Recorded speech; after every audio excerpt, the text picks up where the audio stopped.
fidèle amitié. Et avec Pierre-Yves, on se connaît depuis à peu près une vingtaine d'années. Et j'ai toujours aimé ces escapades dans la vie.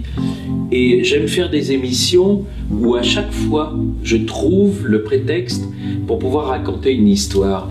Et quand il me raconte une histoire douce, qu'elle soit ici à Vichy, et après il est parti au Maroc, après il est revenu, après on a vu chez sa sœur qui était agricultrice, qui est toujours agricultrice, au milieu de Carnac, j'ai envie de raconter des histoires parce que les gens me mettent la chair de poule. Et Lorjou fait partie de ces gens qui me foutent les poils comme ça sur les bras. Ça veut donc dire qu'à chaque fois qu'il parle, à chaque fois qu'il évoque quelque chose, à chaque fois il évoque sa sœur, sa famille, sa mère, qui était spécialiste du saumon. Et moi, ça me plaît d'une manière discrète, c'est-à-dire que on n'a pas besoin de montrer ça à tous les téléspectateurs ou aux auditeurs de radio.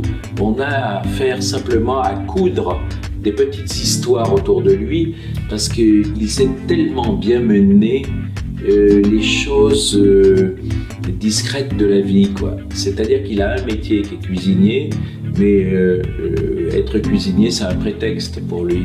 C'est qu'il a envie simplement de raconter des histoires douces, d'ingrédients, de produits et de l'art et la manière de cuisiner, quoi. Je crois que c'est être champion du monde quand on fait ça.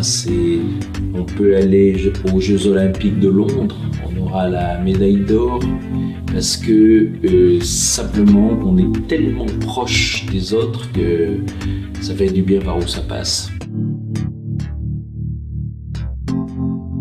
Il est chanteur, Pierre-Yves Lorjou. C'est un chanteur de variété. C'est un homme qui vous met dans sa partition, c'est-à-dire qu'il vous écrit les paroles, il vous écrit la musique, et puis il va vous faire manger. Et je trouve que Lorjou, c'est un type qui regarde la vie en face. Alors, quand une voiture s'arrête, il dit « Mesdames et messieurs, que voulez-vous manger ?» Et il a ses bras ouverts, il a cette manière de choper comme ça le public et qui fait que finalement on passe un très très bon moment chez lui. Alors bistronomie, gastronomie, je pense que très sincèrement, si vous ne lui avez pas dit avant, je vais lui le dire, il s'en fout. Et heureusement qu'il s'en fout, parce qu'il fait à manger, il fait à manger aux autres. Et vous savez ce que c'est que de dire manger? Ça se dit manger. Oui, manger, ça se dit avec la bouche pleine.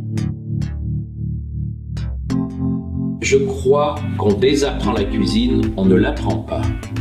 Et que désapprendre, ça veut dire que c'est l'expérience qui fait qu'au bout d'un moment, on vient au très simple pour vous faire un plat formidable. C'est ce que fait Lorjou.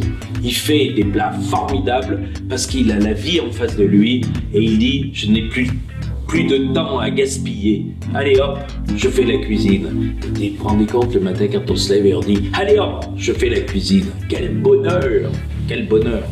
Quel bonheur de se lever tous les matins en disant que tu vas te faire plaisir à toi. Oui. À soi-même, quand on travaille. Et tu hein. Très bien. Ah non, il me connaît bien.